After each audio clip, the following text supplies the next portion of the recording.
Hello, everyone. Welcome to our eighth. It's a number. It's I don't think we should number these anymore because we just don't know where we are. anyway. Welcome to our podcast covering the Moons of Thalos 3. Um, Carly, go ahead and take it away. Basically, this episode starts where we left off last time. We are like right in the middle of the Triceraton fleet. But the catch is, this time we know that they were actually in the middle of a battle with the Salamandrian race. Now, we take damage in this battle, and in that, as we're crash landing, we also hit another ship, which happens to be the ship of the commander and lieutenant. We both end up crash landing on this ice planet. Really intense ice planet. It's told that it is negative 180 degrees Celsius on this planet. Basically, the ship's too damaged. We don't have a way to charge our suits, which means no heat, no oxygen. Timeline established. We gotta get some Aurelian to fix the ship. Luckily, a Triceraton bomb, just coincidentally, happens to have crash landed on this planet as well, meaning there is refined Aurelium for us to take. We just have to get to it. So the episode is basically this quest to get to the Aurelium so we can fix our ship before time runs out and we all freeze to death and suffocate to death at the same time. Pretty intense. To add to that and just, make things worse because nothing's ever easy for the turtles, the people that they crash landed as well also have a vendetta against them because they denied them of battle. And they're kind of in the same predicament. They don't have a ship, they don't have power, they're going to run out of oxygen. Eventually, they run into each other, these two parties run into each other, and there's a fight. And it's the Salamandrians versus the Turtles. They don't know that they both have a common goal. The Salamandrians are too proud and too wronged because the Turtles accidentally crashed into them. And they feel like because they were denied of battle, they have to fight the Turtles now to regain their honor. Basically, the whole episode is just fight, fight, fight. Raph actually ends up falling for 1987 character revamped for 2012, Mona Lisa, the lieutenant of the Salamandrian race. And Raph is totally convinced that they have to find these two and make friends with them and work together to get to the Aurelium. The other turtles, the Fugitoid, April, and Casey, don't agree, so they keep going. Raph sneaks away, makes peace with the Salamandrians, and eventually they all just come together and try to get the Aurelium, but they have to fight these really cool ice dragons. Long story short, they win. Good guys win, bad guys lose, like in the theme song. But they took that out of the theme song. I keep wanting to sing that part, but they took it away, and it makes me sad. Anyway, we get the Aurelium and we make it back to the ship just in time. And when I say just in time, I mean they are literally dying right when we make it back. The Fugitoid fixes everything in time. Everyone ends up okay. Huge moment at the end that we're basically going to discuss later in the podcast. But allies are made, separate ways are gone. We're back on our mission. Repaired ship, everyone's alive. Let's get to what we didn't like about the episode. And this episode's kind of like the last one. It was really good. And it was hard. It wasn't as hard as the first one to pick things not to like, but it was still pretty difficult. And again, these, just like last week, these are more of nitpicks than they are of dislikes. It's Yeah. I would go first. Nitpick numero uno. I didn't like that we didn't really get more of a backstory as to why the Salamandrians were fighting the Triceratons. Like, it's literally, the episode begins, they appear by the Triceraton fleet, and then they're fighting. Like, we don't know why. We don't know what started this. We don't know if there's a long feud between them, like there is between the Triceratons and the Krang. I would have liked to see more of a reason why. Like, did they just attack them because they are so into battle and glorious battle and honor and everything? Like, there has to be a bigger story behind there. And I really want to know what it is. Like, I want to know if it's just everyone's against the Triceratons, or I want to know what's up. Like, I would have loved to get a little more info on that. What about you? um, that's actually really funny.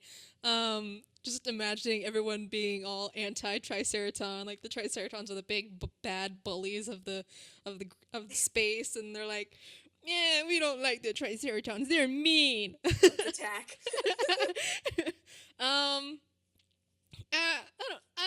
That would have been nice. I have a feeling that since we're gonna be seeing more of the Salamandrians we're probably gonna see more of a thing between them.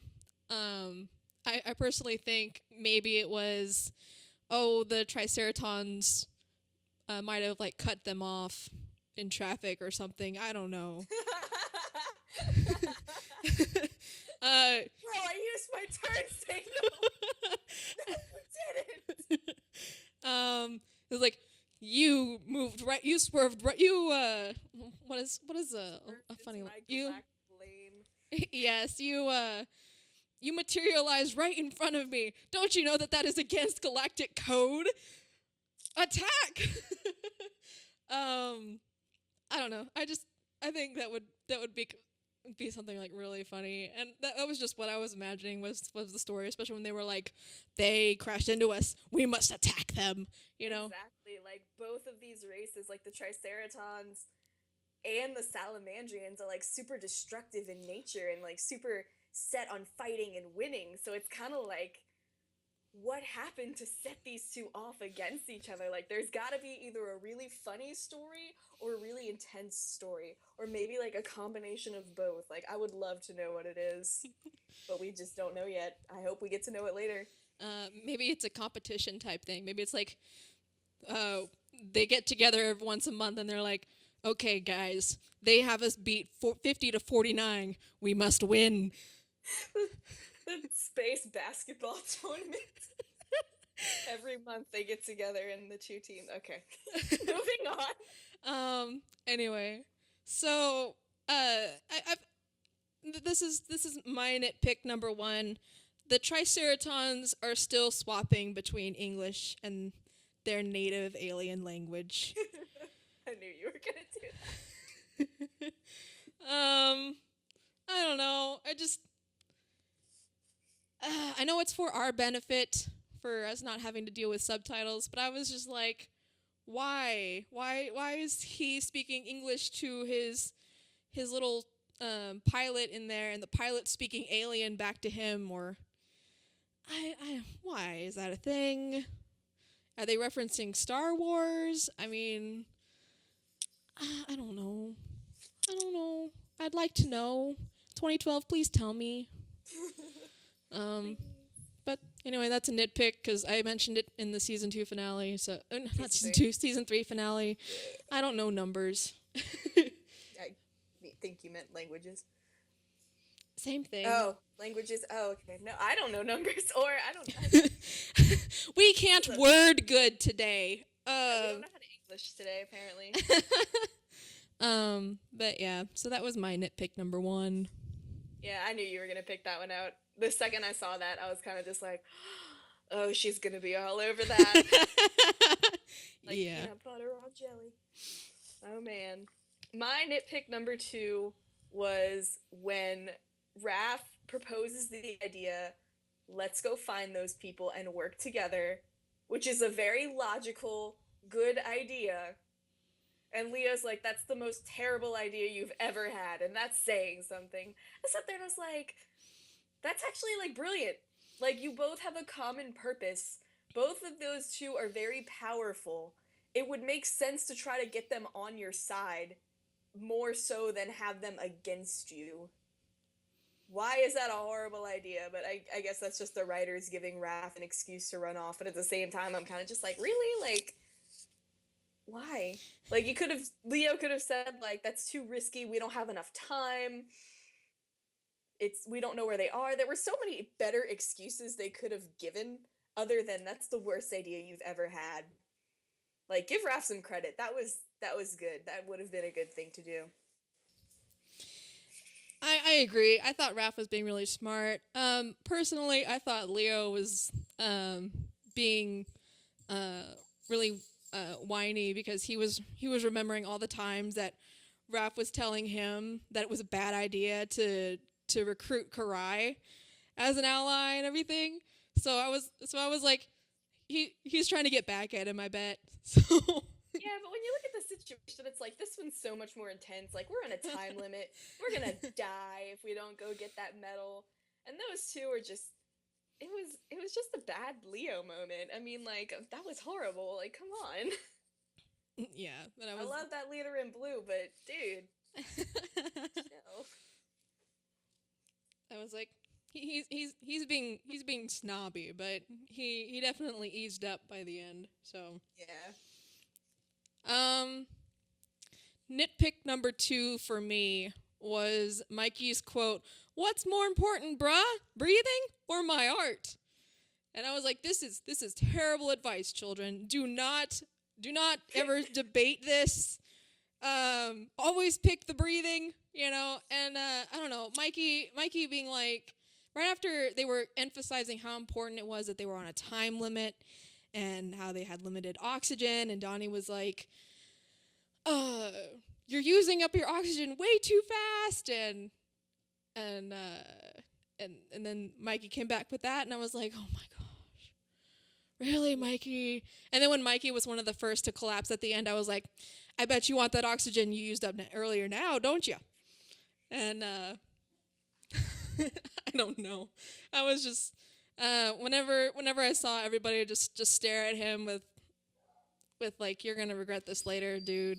And sure enough, he ended up regretting it later. But I don't know. I was like, come on, Mikey. We don't need a Mikey moment here. Come on, come on. Yeah.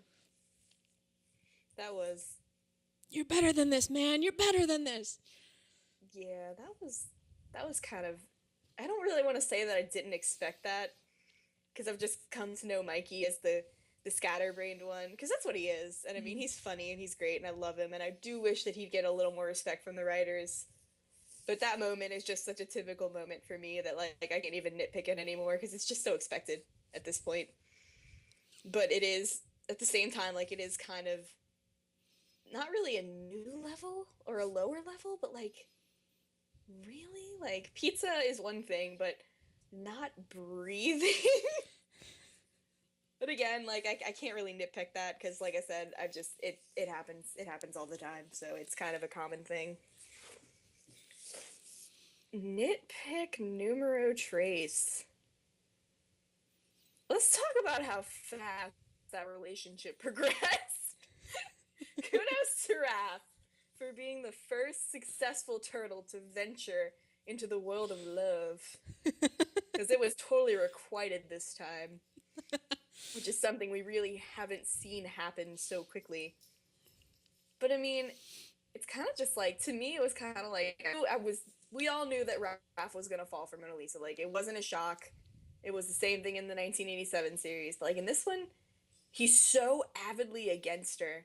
She hits him, and his excuse for liking her is, I've never been hit like that before. It was kinda nice. Okay. I get that you're like the tough guy who loves fighting and everything, but I mean, bro, she's trying to kill you. And I know that Karai tries to kill Leo a bunch of times when he fell for her, but the difference is she was kind of playing around at the same time. Mona Lisa straight up was going for the kill. Like, whoa, dude. And like, she's so against him for like the exact same ferocity and tenacity. Like, she's so against him. And then, just like him, she kind of just 180s and flips over at one point. She's like, well, one day our noses will touch in the flesh. And I was kind of, okay, I laughed at that. That was a really funny line. That was a hilarious line. Like, I laughed so hard at that. I was like, how awkward.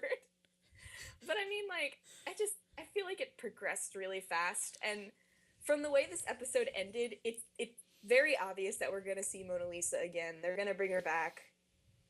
And like, we've made some really powerful allies with the Salamandarians, which granted is getting me super excited to see the return of the neutralizer. Because I can't wait to see how that plays out now that they're friends with like his entire family, but not with him. So that'll be interesting. But no, like, just we know that if she's coming back, so maybe we could have taken a little more time with this. They didn't have to kiss on the first episode. I mean, it moved so fast for me. Like, so fast. I kind of would have liked to just see it, take a little more time in developing and given more reason for each side to like each other than she hit me. I like her. And he saved me. I like him. Let's make out. I'll actually talk about how I feel about this because this is something this is my one of my other moments. But anyway, my third nitpick is something that Mona Lisa says. They fought you 4-1. They are cowardly, dishonorable fools. And I was just like, I saw that and I was like, was it 4? Was it 4-1? So I rewound it and it's actually 3-1. That's really nitpicking, bro. That is some specific. This was like my 4th time watching it. I was panicking. I was like, I can't find anything. 2012, chill with the big episodes. Oh my god. Wow. That's really intense nitpicking. Kudos to you. Kudos to you, madam. I respect that. I can respect that. I said it was a nitpick. You didn't say it was an extreme nitpick. Anyway, so yeah, it was Mikey, Casey, and Leo. And if she was counting the Fugitoid, he was being neutral throughout the fight. Yeah. Anyway, so I told you when I texted you, I was like, I'm gonna feel really bad about the Mona Lisa one. Wow, I can't even comment on that. That's like above and beyond what I went for. Like, you go, girl. Moving on. Anyway. We've talked about rocks and quotes and numbers and things. Somehow we have to find an oh my god moment. My oh my god moment's pretty simple, actually. It is the spacesuit second skin thing. Like, this is why it's an oh my god moment. I neither liked nor disliked it. And, like, it was good that they mentioned it because I actually did get a lot of questions about the spacesuit thing. Like, those spacesuits that the turtles wear, while they look cool, they really do lack things that you would think would be necessary. Like, some people pointed out that it's too cold in space for the turtles to just have that.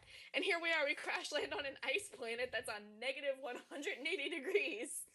Like, yeah, space is pretty cold. And, like, I did agree that while the spacesuits did look cool, it was kind of confusing to me because, yeah, they did need more protection, like more of a protective element with those spacesuits, and they didn't get it. And then 2012 addressed that, thankfully. They said, well, we give them, it's like an invisible second skin that keeps them warm. So it's kind of like, it's a cheesy explanation. And, like, I'm glad that they gave it to us, but at the same time, I'm kind of just like, could we just have maybe worn more? Again, oh my god, nitpick. I'm just saying, though. I'm glad they addressed it. I think it could have been handled slightly better. If they had worn more, I think it might have gotten in the way of their athleticism. Yeah. Because if you watch astronauts move, they're slow and deliberate. I've watched too much space documentaries.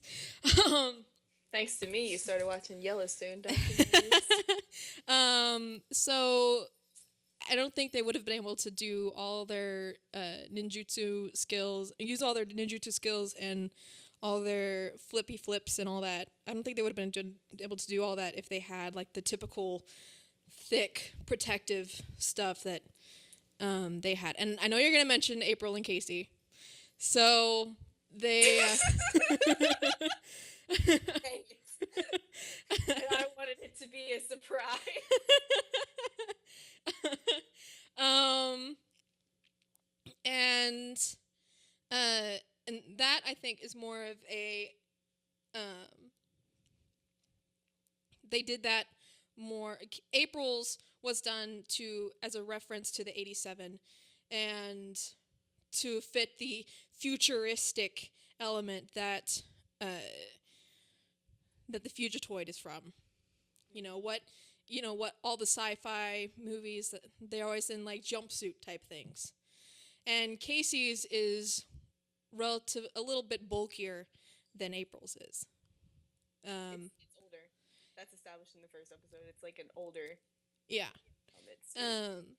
But can you imagine like any of the turtles being able to fit in something as skin tight that as April would be able to? I mean, because they've got that shell. yeah. I probably would have felt better about it, though. Let me see. So I think the force field actually works to take care of all those problems. Their agility and their survivability and all that. Yeah, that makes sense. Back to what we were talking about. I think I'm just kind of comparing it to 2003. Because there are episodes in 2003 when they do go on other planets and they have the Triceraton suits on. And they're pretty bulky. And that made sense to me. I don't know. I guess I'm just a diehard 2003 Mirage fan who is kind of like, do it the way 2003 did. They need more protection than that. I mean, it's possible that whenever they if they decide to infiltrate the Triceraton fleet, maybe they'll suit up. Yeah, I mean, I think it might be possible, but who knows? I don't know. Bring it on. My oh my god moment was actually the romance, the entirety of the romance of Raph and Mona Lisa. When you said it was a different moment, I was like, there's no way it's alike, so she's gonna make it. Oh my god. I didn't okay, how do I say this? I agree with you. It was really, really fast. And when Raph was immediately like, oh my gosh, I've never been hit like that before, my first thought was, how many times has the Shredder hit you? I'm pretty sure he's at least done an uppercut once. But whatever. I guess it was the first time a girl hit him there. I don't know. Karai's done that to him, probably. Yeah, that's Leo's woman. So.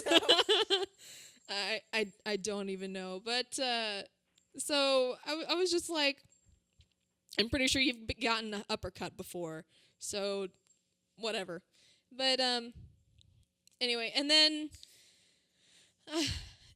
everything that I liked everyone's reactions to Raph's feelings for her. Like I thought that was really realistic and everything. Like Leo was basically Raph whenever Leo had feelings.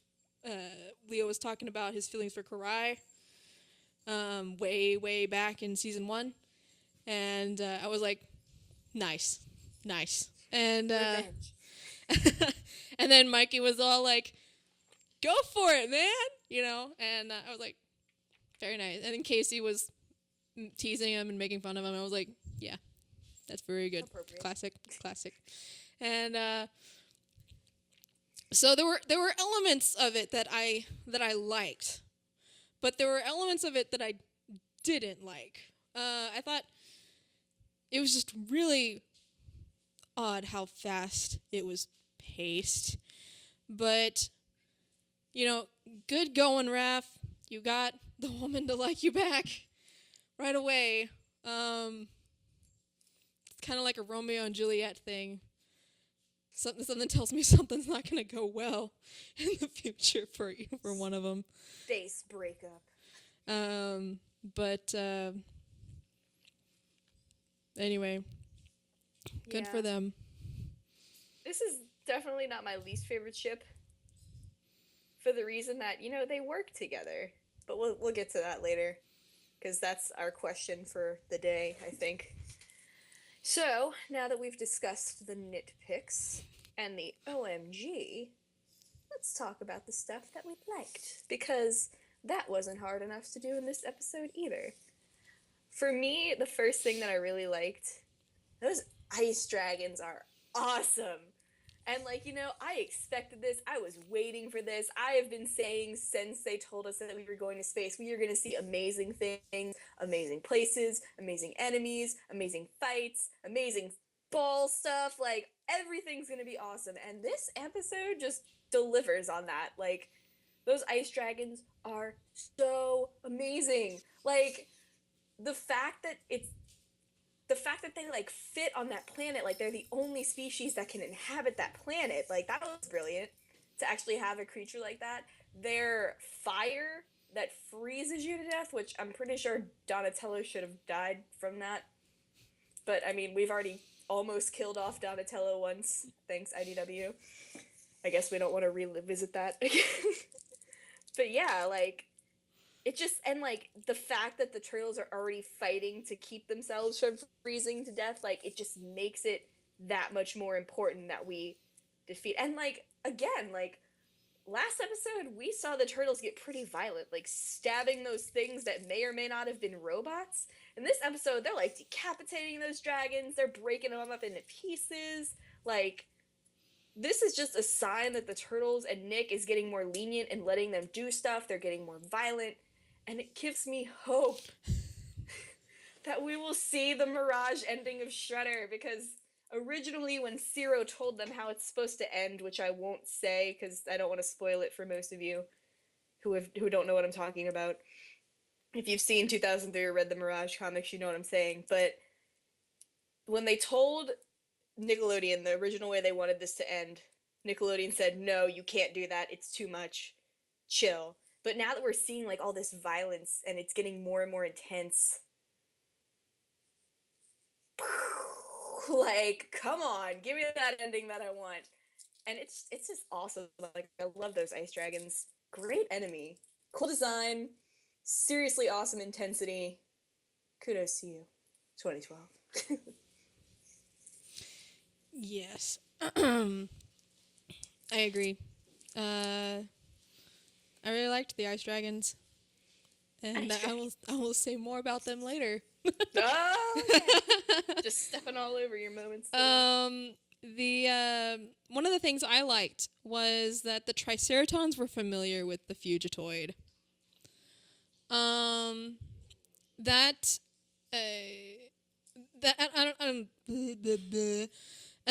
that actually gave me a really a lot of hope that we were going to see something along the lines of some kind of like confrontation between the Triceratons and the Fugitoid at some point. Like, even if it was just a verbal type of thing, like where they've got them surrounded or as prisoners, and maybe we figure out some stuff about the Fugitoid's past. I don't know. I mean, I'm just saying maybe, but an idea. But I really liked that, and I was like, they know who the Fugitoid is. They know his vessel, and I was like, anyway. Yeah. Anyway, so what? Do you have any thoughts about that, or? I think that, so far in this season, especially in this episode, like you said, with this, like I said earlier, with the Salamandrian thing, and with them attacking the Triceratons and me wanting to know why, and now you bringing up the Fugitoid, they know who he is. They've obviously had encounters in the past. Like, 2012's like leading us into, or alluding to, I guess I could say, some amazing backstories. And like, I really hope that we get to know them. I really don't doubt that we will get a Fugitoid, like the backstory behind that. I feel like it has to do with the fact that the Fugitoid is with the Utroms, and the Utroms are Krang, who broke away from the Krang hive mind. And we already know the Triceratons were at a long war with the Krang, so I feel like it ties into that. And I feel like we'll get more of an in-depth look at that later, especially when I think the Turtles at some point will meet the Utroms in this season, which would be awesome. I'm definitely vying for that. So, yeah, I just like, I think they're setting up these awesome backstories, and I really hope 2012 delivers on them. That's my thought in that. I want to take my second like to appreciate the phenomenal voice acting of Keith David and Zelda Williams. They were awesome in this episode. They couldn't have found better characters for these two to play. They did it with such enthusiasm and excitement and everything, and like, just wow, they did a fantastic job. And like, I couldn't nitpick like a line to give you that they had like awesome like lines that were significantly better than the others, but like, they just did a great job from start to finish in this episode, and I really am glad that the voice cast brought them in, because they couldn't have picked better voice actors for those roles. Well, I mean, I was impressed anytime that they had to say the raka raka. You know. Yeah, that's our impression of it. Sign us up, 2012. We'll play some Salamandrian. I'm ready. Raka raka. You know. Command Carly. But yeah, I was impressed because before we'd only heard the neutralizers, I guess, raka, roka, raka, raka, laugh, whatever, what it was, and yeah, I mean, I was impressed anytime they had to say that, because that sounded like it must have been really hard on the vocal cords. So good for them. I liked the how Leonardo had to learn about diplomacy. The lesson on diplomacy he learned during this episode. Dude, that's mine. Yes. Like even the fact that the handshake meant different things, and that and then at the very end he was like he had to learn the new gesture on the fly. I liked that. I thought that was a good lesson for him. He has to not rely on his Earth, on what he's used to now. He has to be like, okay, not everyone's gonna understand what I know. Now I'm gonna have to think about what they use, and I'm gonna have to rely on the Fugitoid to handle some of these situations now, and I won't always know what's best anymore. But yeah, I definitely liked that. There was like a cultural difference. And because 2012 gave them like language translators, like I figured that was going to be the thing that they rode on throughout the entire time of everything is understood, there's no miscommunication. So I'm really happy that 2012 like incorporated that, and like it shows the audience like we understand that we're in new places and aliens have different traditions and different customs than we do on Earth. Like, that was brilliant for them to incorporate that in there. And when you think about it, like, that was such a vital scene to this episode, because in the beginning, that's what really sets these two parties apart. Like, Leo, they were kind of all like, maybe we don't have to fight in that first encounter. They're kind of trying to talk it out. Leo's like, we're not here to fight you. We can all work together. Put your hand there. And then boom, it's like a powder keg. That's the spark that just sets off the powder keg. And like, it was brilliant that they incorporated that in there. Like, I love seeing that there are cultural differences, and I love that it got them in trouble. Like, that was brilliant. That was what you'd expect to happen. And it was awesome that 2012 did that. So, like, that was my third like. I was so happy to see that. So I guess I'll go right into my third like then. Yeah, you stole mine. It's about time. One of the things that I liked was that they all the characters passed out at the end. Like, that the consequence that they were afraid of actually happened. That they sort of ran out of time at the end, and they were all like just dropping like like turtles and salamanders. Turflidos. Turflidos. Yeah, I was like, should I say Salaflidos. flies or I don't know What? what to say there. I liked that. I don't know why, but it was I guess it's kind of like maybe what Sierra was saying. Seeing the consequences, and y'all weren't fast enough, I guess, but they did survive. I will say one thing that did confuse me. I was like, wouldn't it have been warmer to be inside of the ship? Like, Where that wind wasn't blowing. yeah, I was like, couldn't they have gone inside the ship and then the Fugitoid, so that at least they wouldn't have been frozen solid into ice cubes? I don't know, but whatever. Fugitoid knows best, I guess.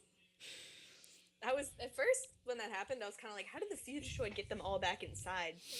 And then I remembered that we saw in this episode earlier that the Fugitoid is like actually has a lot of strength because he was like just lifting boulders with one hand or ice chunks to get them out from underneath it. And I was like, oh, okay, that makes more sense. Did he all carry them all at once? That's what I want to know. Like, I don't care how strong you are. It's got to be intense to carry two Well, he can salamanders. extend his arms too, so he was probably like just extended his arms to like huge volumes and was just like Lunk. David Tennant, you a real MVP. I mean, Fugitoid. I can't even like think of him as Only a minor inconvenience. travel is the solution. I see what you did there, 2012. I see what you did there. Did you have one single moment in this entire episode that you liked far more than any other episode? In other words, a favorite moment.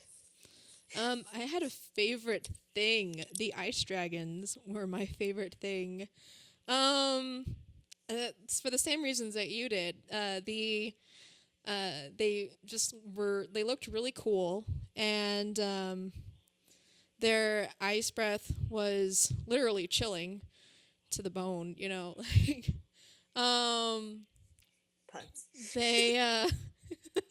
I had to insert some. It was just too easy. Yeah, it was. We haven't had many this episode yet. But I mean, and then the fact that so many of them were actually like dying. Like like after a while, I started like screaming at the television. I was like, "Leave some of them alive! Don't make them all go extinct!" We had a bunch of babies flying around. I was so concerned about the well-being of the species. I was like, "They're too cool to go extinct. Don't do it." Oh my god. I was so worried about these ice dragons. I was so upset.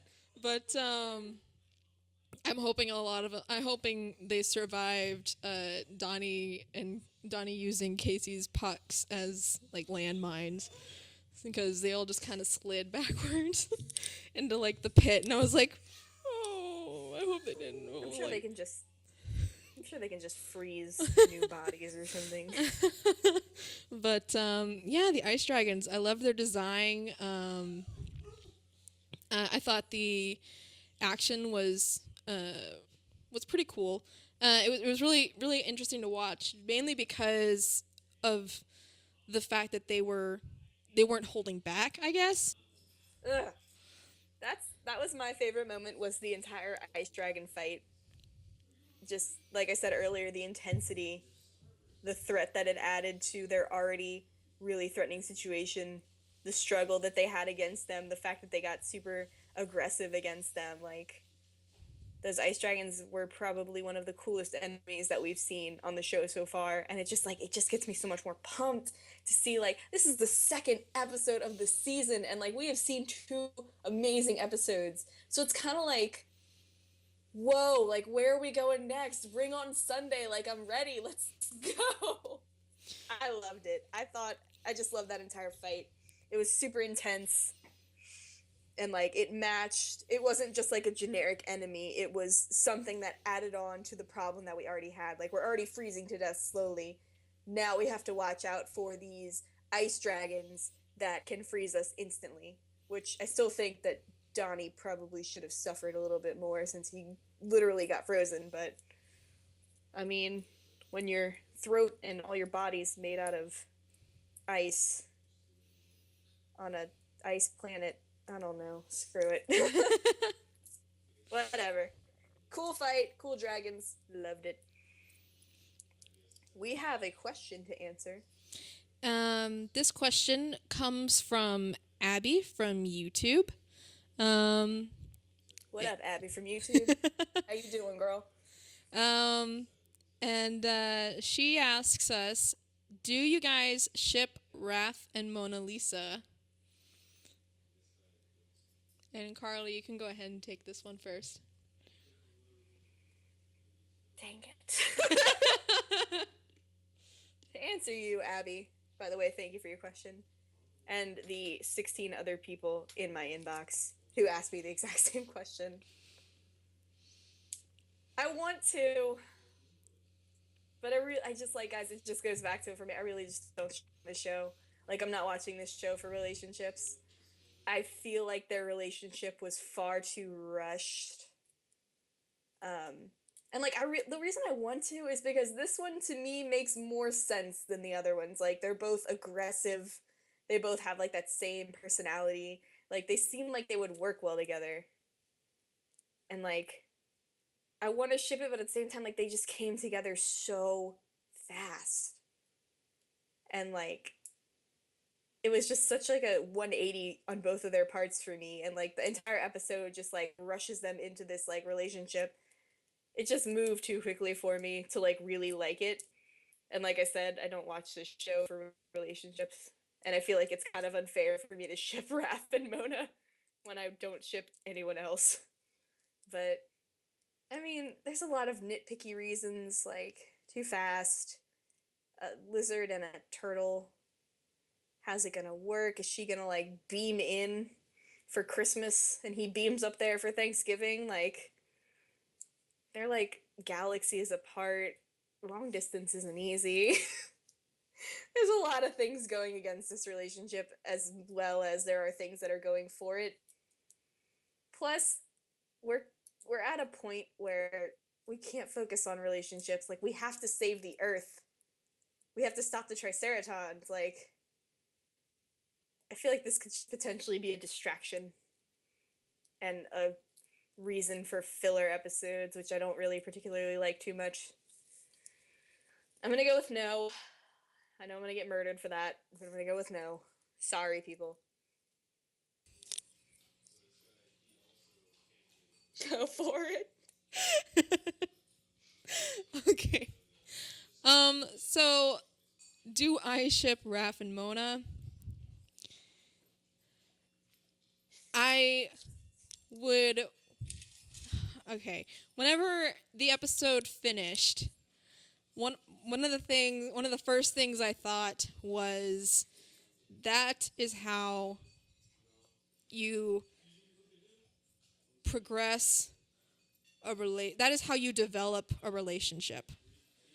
Like, if it was slowed down, all the things that they did, like the talking, the hand holding, the flirting, all the things that Raph and Mona did with each other, that was relationship development, and that I felt was good relationship development. I was like, okay, that's how you develop a romantic relationship with somebody. But it was like 5 times faster than I felt it should have been.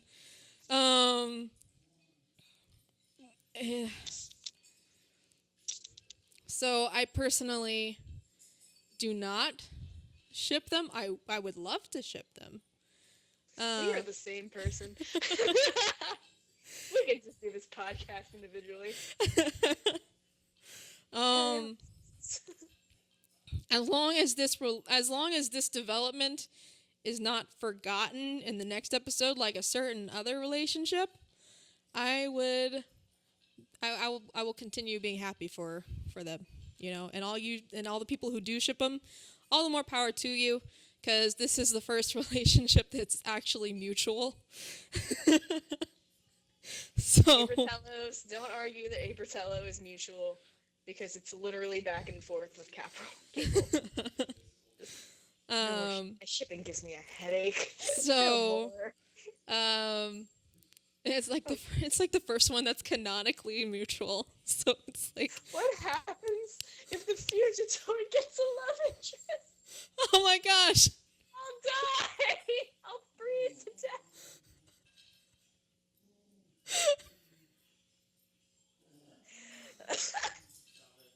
No! No. If the Fugitoid gets a love interest, I think we need to slow down. Like, I think we'll really need to slow down if the Fugitoid gets a love interest. 2012's just become like Oprah to me. You get a love interest. You get a love interest. You get a love interest. Everybody here gets love interest and a free car. And a free car. Some of you get 2 love interests. Oh, let's move on. I don't into that.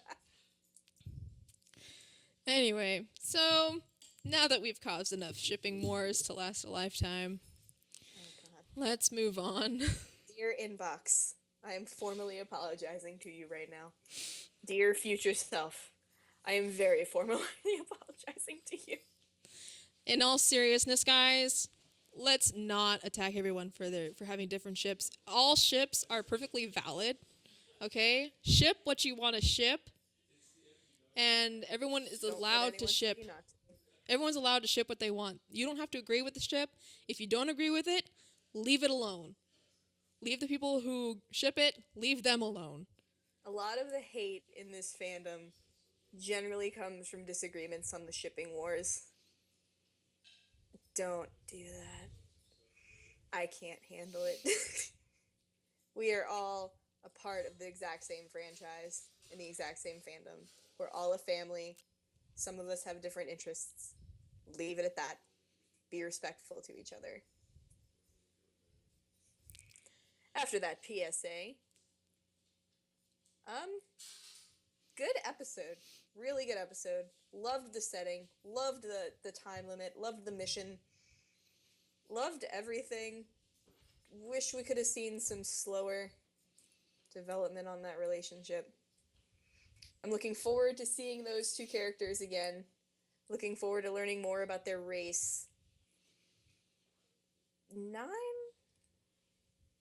8 out of 10. 8 out of 10. Solid. Yeah, a really good episode.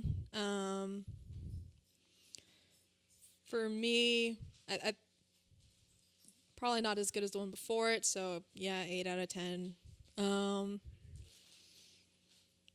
The ice planet looked really pretty. I liked the way it looked. I wouldn't want to live there, but it looked really pretty.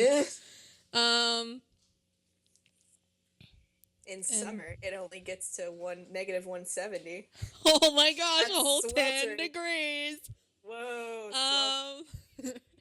Anyway, yeah, I can't wait to see where things go from here. Considering they're going after the Triceratons now, I'm gonna assume that maybe within the next few episodes we're gonna see a confrontation with the Triceratons. Where are we going from here? We will be watching the Weird World of Worm next.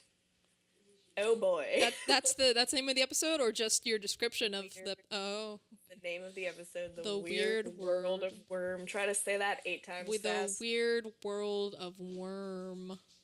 Spelled WYRM. The Weird World of Worm. Yeah. No. Yeah.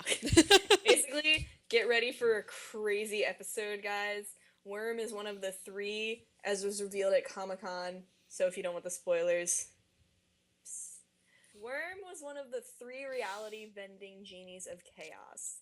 He grants wishes, and if he grants more than 3 wishes, he's released forever to do whatever he wants and to screw things up wherever he wants to go. Casey is apparently the one who releases him, So Casey probably makes the first wish, as we can safely assume from the clip that we saw at Comic-Con. I'm gonna guess it's gonna have something to do with blue daba dee daba da. This episode's gonna be weird. I'm not expecting too much. I feel like it's gonna be a filler. I hope we get some plot movement because, like you said, we end on this huge note of we're going after the Triceratons, and if we leave now, with any luck, we'll catch up to them. And I mean, like, we really do have a serious mission that we haven't begun yet. And we're going to be 3 episodes in, and I don't know if we're going to touch up on it. Maybe it happens when we're on the way. I don't know. I'm excited to see it. So far, this season's just been great, and I'm really excited. I hope they don't overdo it, though. It's going to be pretty hard to defeat this guy, considering all the things that he can do. So that'll be interesting to see how they conquer this, where we go from here. Let's do it. I'm ready. That'll be fun. So I guess we'll go ahead and sign off. I'm Ariane. I run Ariane 2014. I'm Karley. I run all things TMNT. Thanks for tuning in, guys. And we will see you in the next episode. Bye! Bye!